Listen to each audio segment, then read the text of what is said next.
Muy buenos días. Para nosotros como Superintendencia Financiera es un placer la invitación el día de hoy. Creemos que esta es una importante iniciativa de parte del sector de la salud y creemos que la experiencia de la Superintendencia Financiera es clave y es un ejemplo de mostrar no solo internamente, sino en estándares internacionales, como se ha demostrado en las últimas revisiones de tanto la OECD como del Fondo Monetario Internacional. El día de hoy yo no quiero tampoco ponerme a revisar el tema a fondo de la supervisión basada en riesgos y la revisión de gobierno corporativo, porque creo que a lo largo de la presentación se va a hacer, el evento se va a hacer mucho énfasis en las metodologías y en los principios básicos, así que yo me voy a centrar el día de hoy en más o menos contarles desde la perspectiva de la Superintendencia Financiera qué son los lineamientos de gobierno corporativo, bajo nuestra experiencia, cuál fue el proceso de implementación y las lecciones aprendidas de todo este proceso. Tercero, la idea es mirar también desde nuestro enfoque cuál es la metodología de supervisión basada en riesgos que nosotros llamamos el MIS o Marco Integral de Supervisión. Y por último, qué balance tenemos de este proceso.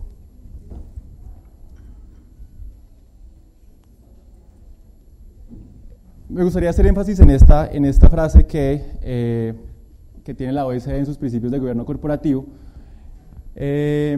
Y quiero hacer énfasis precisamente en dos cosas. Primero, que si ustedes se dan cuenta, este principio no aplica únicamente a entidades financieras. Y dos, las implicaciones que tiene esto para las compañías. De alguna forma, el gobierno corporativo, entendido como ese conjunto de normas y de órganos internos mediante los cuales se dirige una persona jurídica, está enfocado a resolver, como llamamos en los economistas, problemas de agencia entre accionistas minoritarios y mayoritarios, accionistas y administradores, y entre la firma y los grupos de interés. Son aquellos principios que de alguna forma me generan un tema de claridad para los distintos actores. Para nosotros el tema del gobierno corporativo no es un tema que se pueda enfilar o digamos que estandarizar. Para cada compañía existen unas condiciones distintas y de tal forma en nuestros principios de gobierno corporativo no están sino lineamientos y principios. Lo que voy a hacer a continuación es más o menos contarles a grosso modo cuáles son los 5 principales lineamientos de gobierno corporativo desde la perspectiva de la superfinanciera, que empieza obviamente por la junta directiva, que para nosotros es el órgano principal que fija las estrategias generales, aprueba las decisiones de mayor importancia de la compañía y hace seguimiento a todas estas políticas. O sea, no solo la decisión de la junta directiva va a diferentes niveles, va desde fijar la política de selección de los empresarios, digamos que de los administradores distintos a la junta directiva, la remuneración de los cargos más importantes, evalúa la gestión de la entidad y qué tanto es el rendimiento de sus representantes legales. Para nosotros es fundamental definir cuáles son los roles en términos tanto de deberes como derechos de la junta directiva, porque eso va a redundar en un tema de gestión y administración de riesgos. Sin embargo, pese a que la junta directiva obviamente tiene unas responsabilidades las más importantes dentro de la organización, para nosotros es fundamental que esto sea entendido por toda la organización.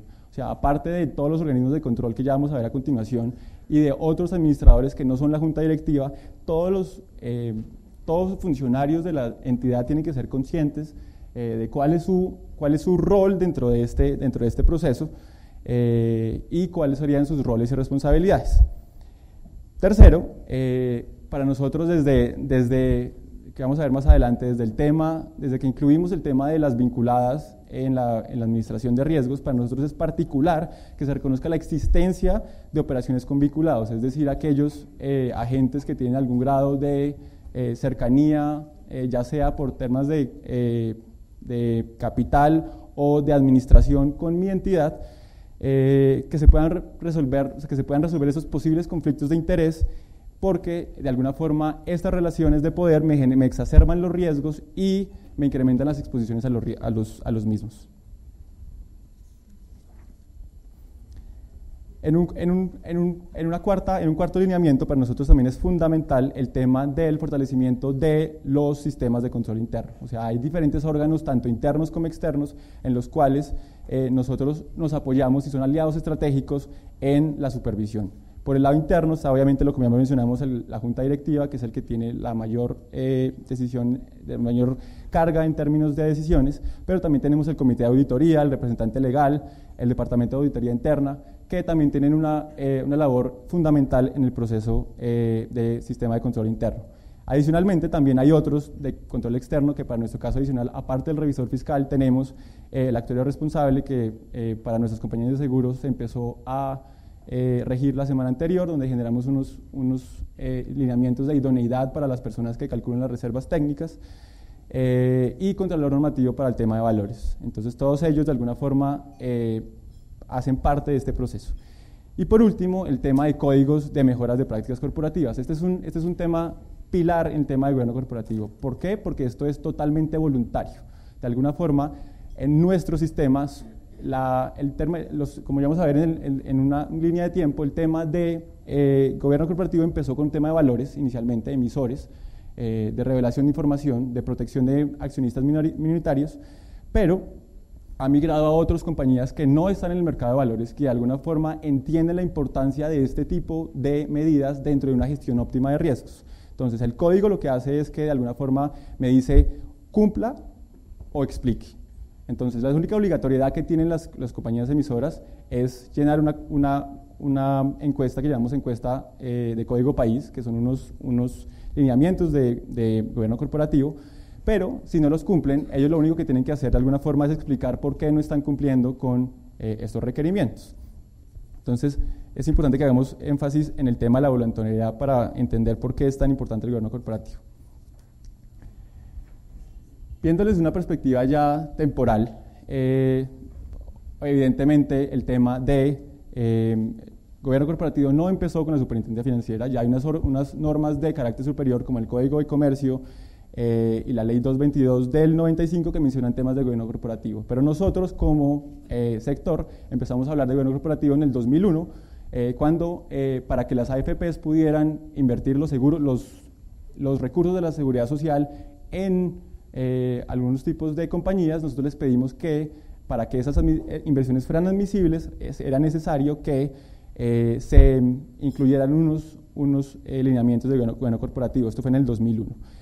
En el 2005 se fusionaron la Superintendencia de Valores y la bancaria es del 23 y la Valores del 79, y se creó dentro de esta nueva entidad, se creó una delegatura para riesgos de conglomerados y gobierno corporativo, de alguna manera recalcando la importancia de este tipo de políticas dentro de un esquema óptimo de riesgos para todas las entidades vigiladas, no necesariamente para los emisores.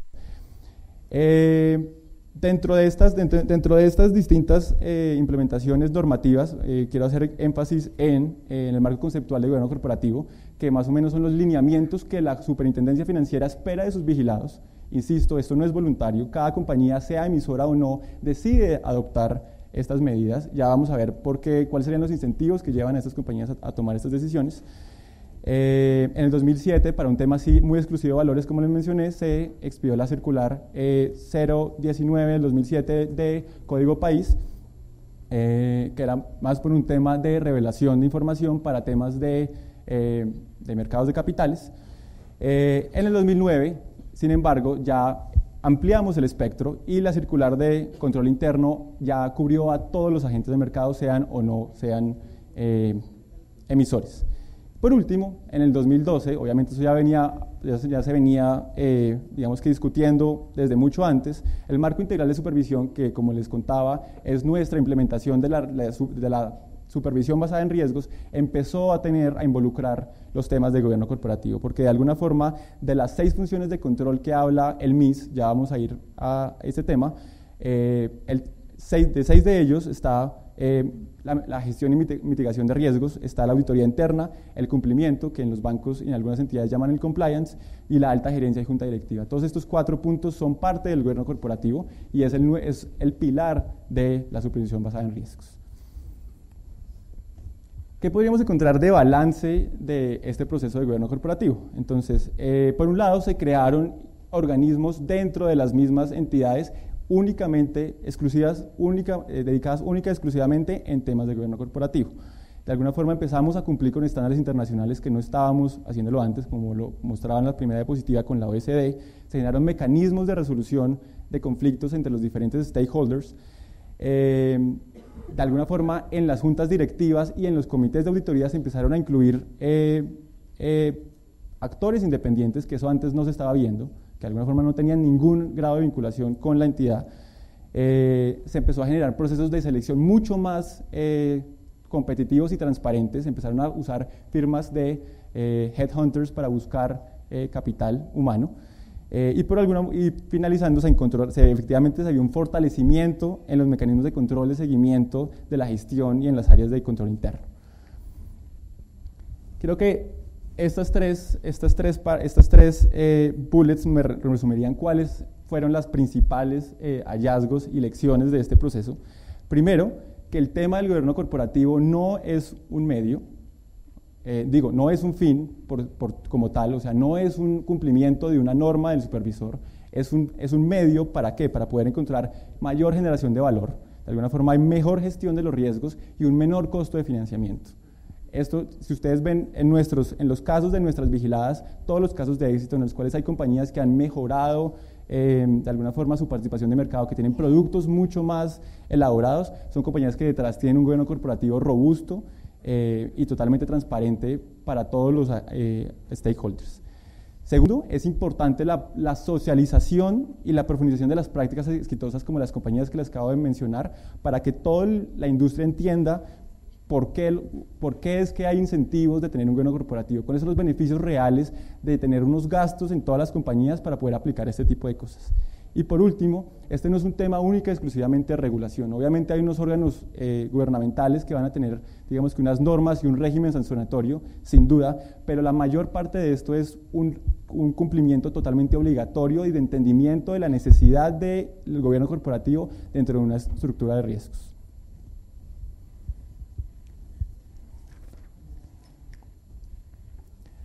Dentro del tema de la supervisión basada en riesgos, de alguna forma, este es un cambio totalmente importante dentro de la concepción de la superintendencia financiera. Nosotros, antes de decidir que nos íbamos a ir por la supervisión basada en riesgos, estábamos en un enfoque de cumplimiento, básicamente, o sea, de tener una orientación exhaustiva, de tener un checklist con normas taxativas, de cuadres contables, de operaciones individuales. De alguna forma que la única comunicación que había con la entidad era en el marco de las visitas y de las sanciones. Eso era lo único que hacía la superintendencia.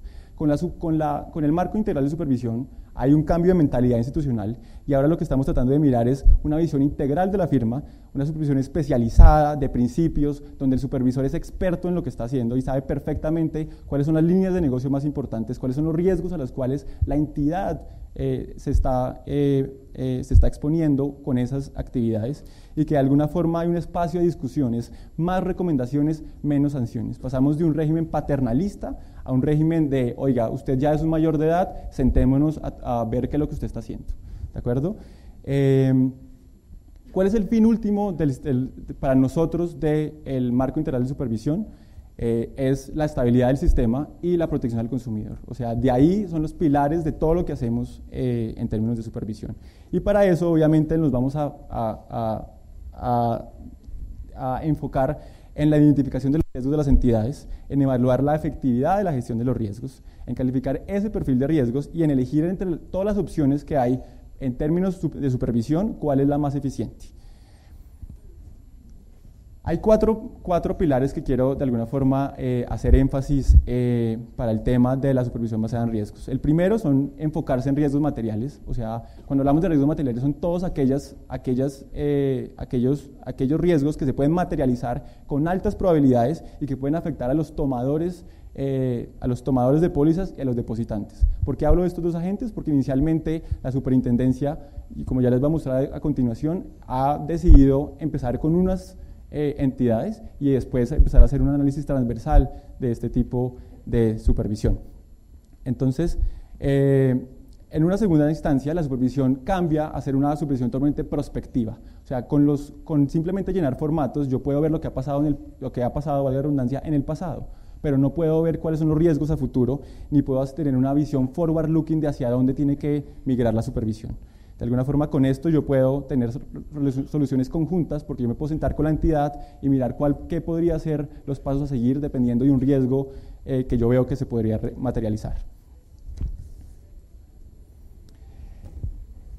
El tercer punto es supremamente importante porque es un cambio de mentalidad del supervisor y es una capacitación aún más especializada de lo que estábamos haciendo antes. De alguna forma, lo que llamamos nosotros el juicio informado del supervisor entra a hacer un análisis de riesgos totalmente fundamentado y que de alguna forma conoce la entidad. O sea, yo no puedo hacer un análisis profundo sin saber cuáles son los riesgos que a los cuales me estoy exponiendo. De alguna forma, para eso es el cuarto punto, que es entender los determinantes del riesgo. Entonces yo tengo que tener conocimiento totalmente profundo y pertinente sobre el modelo de negocios, qué es lo que estamos tratando de identificar, cuáles son las vulnerabilidades, cuál es el entorno, conocer los procesos, conocer las pólizas, conocer de alguna forma el intríngulis hasta el fondo de mis entidades. En resumen, estos son los 4 pilares de la supervisión basada en riesgos en las superintendencias financieras: análisis de riesgo, que es la identificación del perfil de riesgo de cada entidad, que ya vamos a ver que esto se va a ver materializado en una matriz de riesgos, que creo que también se va a hablar más adelante en otras presentaciones. Luego, ya teniendo esa identificación de los riesgos y las actividades significativas más importantes, yo lo que voy a hacer es que voy a hacer que mi planeación esté acorde, mi planeación como supervisor esté acorde a esas actividades más riesgosas. Luego, lo que voy a hacer es, luego de planear, voy a hacer una supervisión extra e in situ de estas entidades. Y por último, yo voy a generar reportes con los hallazgos y los resultados más importantes. Como yo sé que las personas que van a hablar después de mí van a hacer mucho más énfasis en estos temas, voy a ser muy escueto. Pero lo que me trata de mostrar esta diapositiva es que yo tengo que buscar primero unos riesgos inherentes. ¿Riesgos inherentes a qué? Aquí estamos hablando de las actividades significativas, y de hecho las actividades significativas es la parte más fundamental de la supervisión basada en riesgos. Es encontrar cuáles son aquellas actividades en las cuales se basa la operación de la entidad y de donde sale la mayor parte de sus ingresos. Así es una de las formas que se pueden identificar y que pueden de alguna manera poner en peligro la estabilidad financiera y de mediano plazo de la entidad. Entonces yo identifico unas actividades significativas. Luego lo que yo hago es que reviso cuáles son los riesgos inherentes a cada una de esas actividades. ¿Listo? En la calidad y gestión de riesgos yo miro cuáles son las formas de mitigar estos riesgos que acabo de decir por parte de la entidad, y luego, haciendo como lo que llamaríamos nosotros un neteo, encuentro el riesgo neto de la exposición menos mis herramientas de mitigación, y eso es lo que llamo yo un riesgo neto. Y luego el riesgo neto, yo lo que tengo que hacer es un análisis de qué formas podría yo solventar este problema. Entonces tengo 3 opciones: capital, solvencia patrimonial; rentabilidad, mis utilidades, podría yo usarlas para cubrir en algún momento la materialización de alguno de estos riesgos; y por último, mi manejo de la liquidez. Todo esto, de alguna manera, el análisis totalmente holístico me va a dar un riesgo compuesto, y este riesgo compuesto es el que me va a definir a mí el plan de supervisión. ¿De acuerdo? Esta matriz de riesgo es muy particular para el sistema financiero. ¿Por qué? De hecho, si ustedes ven aquí en la primera columna, como les había contado, están las actividades significativas, que son aquellas que me generan a mí, digamos, que el objeto social del negocio. Es importante que como supervisores sepamos que no pueden ser 30 actividades significativas, porque precisamente la idea de la supervisión basada en riesgos, del MIS, es optimizar mis recursos de supervisión. Entonces yo tengo que ver cuáles son las actividades que realmente me fundamentan el negocio.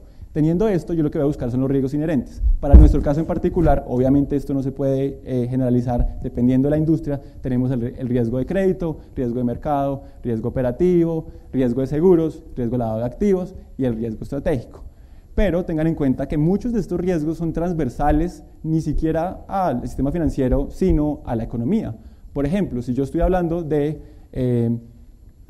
que mi compañía que estoy supervisando tiene de alguna forma que pagar insumos que están atados a tasa de cambio, por ejemplo, medicamentos, yo estoy expuesto a un riesgo de tasa de cambio que tengo que de alguna forma cubrir. Y ese sería uno de los riesgos inherentes dependiendo de la entidad que yo esté revisando. Luego de esto yo miro las funciones de control, cómo de alguna forma cada entidad tiene unos mecanismos para cubrir estos riesgos. Y nosotros de alguna forma cada una de estas casillas estamos calificando. Por último, yo tengo la calificación, que es el neteo, y la dirección. Yo creo que este riesgo va a incrementar, bajar o mantenerse. Luego, por último, hago el análisis del capital, la liquidez y la rentabilidad, neteo, encuentro la dirección y por último tengo el riesgo compuesto. Este es el pilar de la supervisión basada en riesgos de la superintendencia financiera. ¿Cuáles serían entonces, cuál ha sido nuestro proceso? Esto no ha sido un proceso corto, nosotros llevamos muchos años en esta implementación. El timeline aquí empieza 2012, pero desde más o menos 2007 nosotros veníamos interiorizando esta decisión y tratando de mirar cuáles eran los pasos a seguir. Nosotros hicimos una revisión de experiencias internacionales y nos sentamos con supervisores de distintas partes del mundo y decidimos, después de muchos análisis, que el Toronto Center, que es una entidad que está de alguna manera adscrita al supervisor canadiense y que tiene financiación del Fondo Monetario Internacional, ellos han sido nuestro aliado técnico en la implementación de el MIS. De alguna forma, ellos lo que han venido haciendo es estructurando todo este proyecto. En la primera instancia lo que se hizo fue generar un grupo de trabajo con únicamente 3 entidades piloto. Mientras se estaba haciendo esas entidades piloto, nosotros con el Toronto Center estábamos desarrollando y probando metodología, elaborando guías internas y externas. Internas es cómo vamos a supervisar nosotros, externas es qué es lo que esperamos usted, compañía, que me presente a mí, para que de alguna manera todo sea transparente, y al mismo tiempo capacitar a la superintendencia y brindar asesoría y soporte en la adecuada implementación de este tipo de guías. Es muy importante este tema porque, como les contaba, la bancaria viene del 23, la Valores del 79, y el cambio de mentalidad institucional es un proceso muy complicado, porque de alguna forma, como decíamos nosotros, hay un trade-off dentro del capital humano de las superintendencias, y hay gente o muy joven, o gente muy joven sin experiencia, o gente sin experiencia con mucha experiencia que tiene mucha fricción al cambio. Entonces en la super siempre decimos que la gente o tiene 25 años o lleva 25 años. Entonces es muy complicado tratar de cambiarse la mentalidad institucional para ese tipo de cosas. Entonces nosotros de alguna forma en diciembre del 2013 lo que hicimos fue que cogimos a las 4 entidades más importantes de bancos, a las cuatro entidades más importantes en seguros, y empezamos a hacer el plan piloto que ya habíamos desarrollado con las guías que desarrollamos con el Toronto Center, a aplicarlas con ellos. En el camino, sin ningún tipo de regulación, hubo otras entidades que quisieron unirse, entendiendo la importancia tanto del gobierno corporativo como del MIS dentro de su plan de negocios. Y es por eso que de alguna forma en agosto del 2014 entraron todas las demás entidades, muchas de ellas de manera voluntaria. Mentiras, en el 2014 entraron las siguientes 9, las primeras 4 estaban en diciembre de 2013, luego siguieron las otras 9, más o menos para que tengan, son 50 aseguradoras y bancos de los grandes que hagan de todo tipo de negocios son unos 10, más o menos. Y por último, tenemos una prórroga en el 2015 para poder implementar, porque nos dimos cuenta que todavía nos faltan algunas cosas. ¿Qué nos falta? Nosotros, qué pena, me devuelvo un poco, nosotros en este esquema llegamos hasta la definición de las actividades significativas, ya sabemos cuáles son las actividades significativas por compañía, ya tenemos cuáles son sus funciones de control, tenemos esto neteado, pero no hemos llegado a la parte de capital. Por eso es que acá decimos que estamos en los primeros procesos de evaluación de capital. Y de aquí, de alguna forma, es un proceso tanto de supervisión como de regulación para ver si efectivamente lo que le estamos pidiendo a las entidades es la manera más efectiva de capturar el riesgo. ¿Cuál sería el balance, de alguna forma, de lo que hemos visto? Por una primera parte, no hubo unos cambios significativos en términos de estructura organizacional por parte de la superintendencia financiera. Nosotros nos dimos cuenta que, de alguna forma, los riesgos son transversales. La forma en que está compuesta la superintendencia financiera es muy parecida a la superintendencia de salud, y es que nosotros tenemos unas delegaturas que están revisando las entidades, bancos, seguros, pensiones, fiduciarias, entre otras, y tengo riesgos, mercado, liquidez, crédito, operativo, ¿cierto? Y de alguna forma, como funcionaba antes, era que cada uno se dedicaba a la revisión de formatos para cada uno de estos riesgos. Con el MIS lo que nos dimos cuenta es que esta no puede ser el enfoque y de alguna forma la supervisión ahora se vuelve transversal. ¿Qué significa esto en términos prácticos? Se definieron unos equipos de análisis que tienen integrantes de cada una de las delegaturas y se genera un líder de este proceso para que en las visitas y en todo el proceso de supervisión sea totalmente transversal, dependiendo de las líneas de negocio de las compañías, no de nuestra división organizacional. Porque es que nosotros no podemos separar el proceso en cómo estamos divididos nosotros y no cómo están funcionando las entidades. Luego, de ahí para adelante, este líder define el plan de supervisión, que es más o menos el plan del año de cómo se va a supervisar las diferentes entidades. No necesariamente tenemos que supervisarlas todas. Es muy importante tener en cuenta que con este nuevo enfoque yo tengo que optimizar mis recursos de supervisión. Entonces lo que voy a hacer es mirar cuáles son las actividades más significativas, en qué yo veo vulnerabilidades y ahí es donde yo me voy a centrar.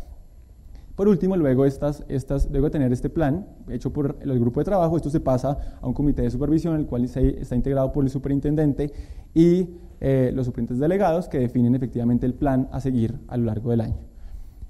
Porque también es muy importante el tema del MIS frente a lo que hablábamos de la supervisión de cumplimiento. Que de alguna forma esto es totalmente dinámico y puede cambiar de un día para otro. Entonces estos planes que hacen los supervisores pueden cambiar dependiendo de las condiciones macro o sectoriales que así me lo pidan. Y el tema de la optimización.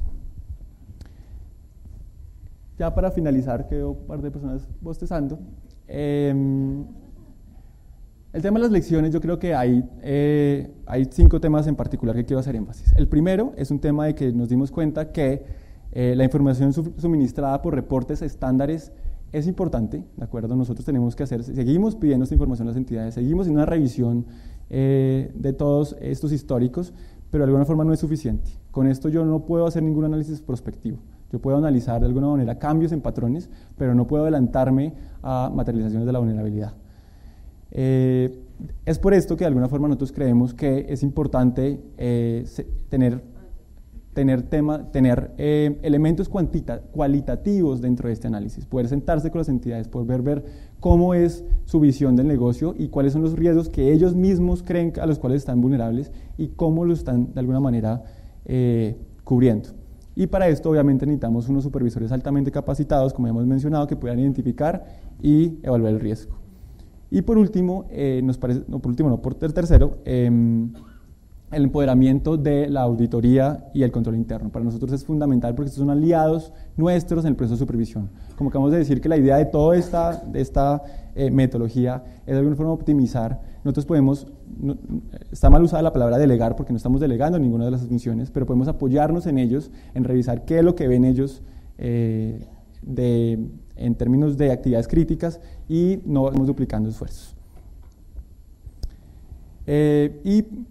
Para finalizar, entonces, nosotros, hablando del tema de el control interno de la auditoría, nosotros podemos de alguna forma complementar el tema de las recomendaciones que pueden dar estas entidades y de alguna forma escalar estas preocupaciones a nivel de junta directiva y que puedan ser de alguna forma también un insumo en la toma de decisiones. Nosotros somos parte de la toma de decisiones constante, continua de la compañía. Ya no se vuelve un tema simplemente usted y yo, sino es una relación mucho más cercana. Y que de alguna forma, que es lo que dice el último párrafo, es un diálogo cercano. O sea, esto deja de ser el miedo del supervisado con la entidad que vigila y es más que todo una relación cordial en la cual uno se puede sentar sin el miedo a la multa a compartir cuáles son las preocupaciones y qué se podría ver para adelante. Creo que me he gastado más de mis 20 minutos, así que les agradezco mucho por su tiempo y espero que se cumplan todos los objetivos de la charla. Gracias.